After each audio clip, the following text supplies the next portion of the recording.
Dan kita harus melakukan pendobrakan atas kekuasaan yang sangat sentralistik itu, yang dipegang oleh satu orang itu.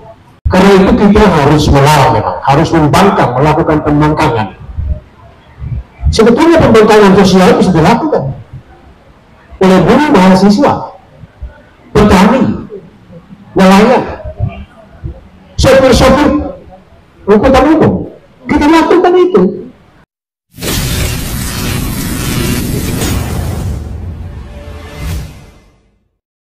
Koalisi Nasional Pembela Demokrasi atau KNPD dan Front Penyelamat Reformasi Indonesia atau FPRI, pada Sabtu tanggal 18 Mei tahun 2024 menggelar diskusi progresif di kawasan Menteng, Jakarta Pusat, dengan tema Nafas Demokrasi, Roh dan Jiwa Kedaulatan Rakyat. Ada beberapa orang narasumber yang dihadirkan dalam acara ini, salah satunya adalah Profesor Dr. John P. Eris Sarjana Hukum, Guru Besar HTN UKI Jakarta yang juga Dewan Pakar BPIP atau Badan Pembina Ideologi Pancasila. Dalam paparannya, John menyoroti soal sistem pemerintahan dan pelaksanaan demokrasi di Indonesia. Menurut dia, saat ini lembaga legislatif dan yudikatif telah dilumpuhkan oleh satu orang penguasa, dan demokrasi pun dirusak.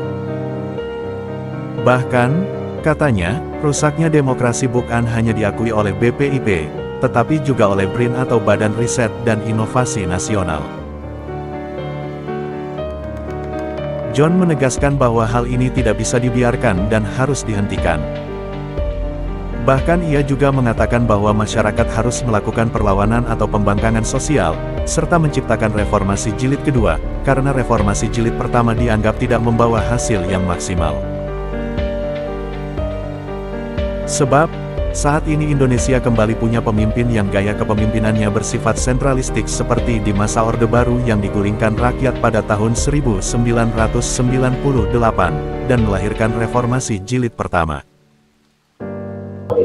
Ya, jadi apa yang disampaikan oleh Bung Marwan itu memang kita sudah membahas itu juga. Tapi sekarang lebih tajam lagi memang. Itu yang paling penting. Dan saya melihat sekarang terjadi pelumpuhan dua kekuasaan dalam proses politik itu, yaitu legislatif dan yudikatif dilumpuhkan. Bukan dilumpuhkan oleh eksekutif, tapi dilumpuhkan oleh seorang penguasa yang mencoba untuk melahirkan kembali sentralisme kekuasaan negara itu. Nah, kalau itu kembali ke Undang-Undang Dasar 45, itu yang terjadi seperti itu. Dan jangan lupa, manifesto politik Partai Gerindra itu kembali ke Undang-Undang Dasar 45 dalam anggaran dasarnya. Saya kurang tahu apakah kembali kepada nilai-nilainya, saya menafsirkan seperti itu. Bukan kembali untuk meniru semua seperti Wakil Presiden. Kalau kembali ke Undang-Undang Dasar 45 yang awal itu seutuhnya, MK dibubarkan, DPD dibubarkan, KY dibubarkan, Mahkamah ya dan lain-lain juga dibubarkan. KPK juga saya kira dibubarkan. Kita tidak bisa membiarkan itu terjadi. Kalau itu terjadi, saya kira kalau legislatif dan yudikatif sudah lumpuh, ada kekuatan rakyat. Pasal 1 ayat 2 ke-8 itu ada tangan rakyat. Tapi memang dilaksanakan menurut Undang-Undang Dasar. Tapi pokok anak kalimat itu tidak nyambung. Karena yang melaksanakan kedaulatan rakyat itu adalah tiga kekuasaan itu. Eksekutif, legislatif, dan yudikatif. Nah, kalau itu lumpuh, siapa yang merawat kedaulatan itu? Siapa yang mengawal kedaulatan itu? Dalam prakteknya Bung Marwan, saya lihat Ibu Sophie, kedaulatan rakyat itu hanya berumur 3 menit saja di bilik suara. Keluar lagi itu sudah dimiliki oleh para caleg dan capres. Lumpuh dia. Jadi kita kembali ke meta teori saja. Ada hukum positif, ada hukum agama, ada hukum karma, ada hukum alam. Kembali ke hukum alam itu pada reformasi itu. Dan saya kira hukum alam itu hukum tertinggi. Kehendak rakyat, kehendak publik itu untuk merawat kembali atau memperbaiki kembali nilai-nilai demokrasi Pancasila itu. Di PIP memang kita sedang melakukan kajian bersama-sama dengan BIN, ya, selamatkan demokrasi Pancasila, Bung Marwan. Itu agenda utama kita. Sudah 3 kali kita rapat, kami kebetulan di sana ditugaskan, dan memang kita melihat BIN maupun BPW melihat sudah rusak demokrasi ini. Dan kita harus melakukan pendobrakan atas kekuasaan yang sangat sentralistik itu, yang dipegang oleh satu orang itu. Tidak bisa kita biarkan. Kalau kita biarkan itu berarti kita membiarkan demokrasi Pancasila itu mati. Ideologi hancur.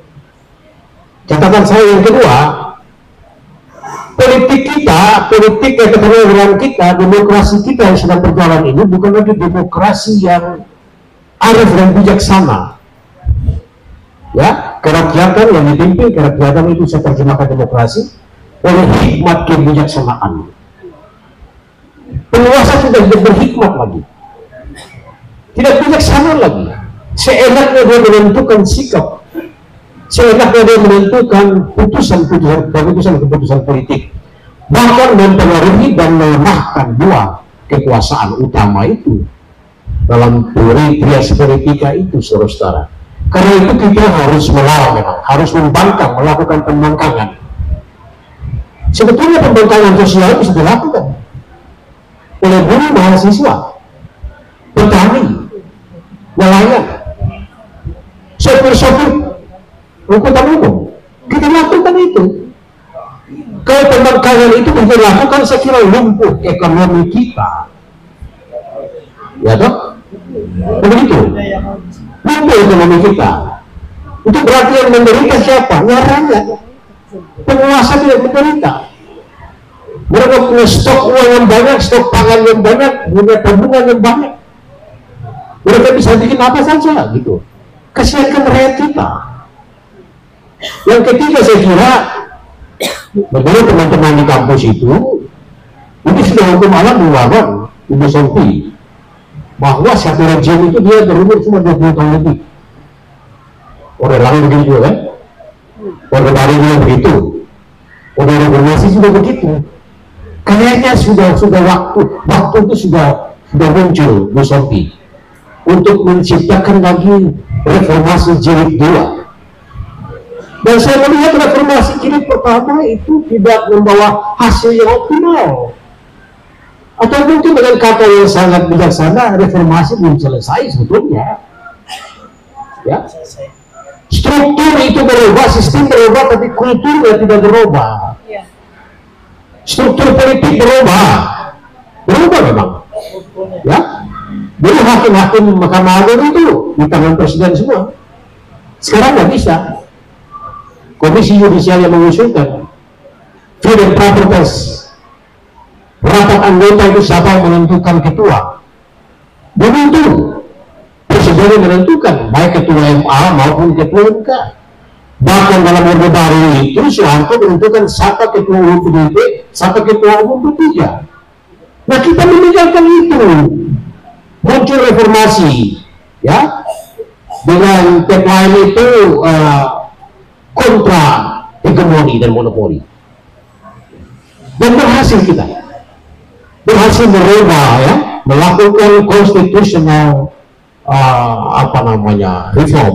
reformasi konstitusi dan politik.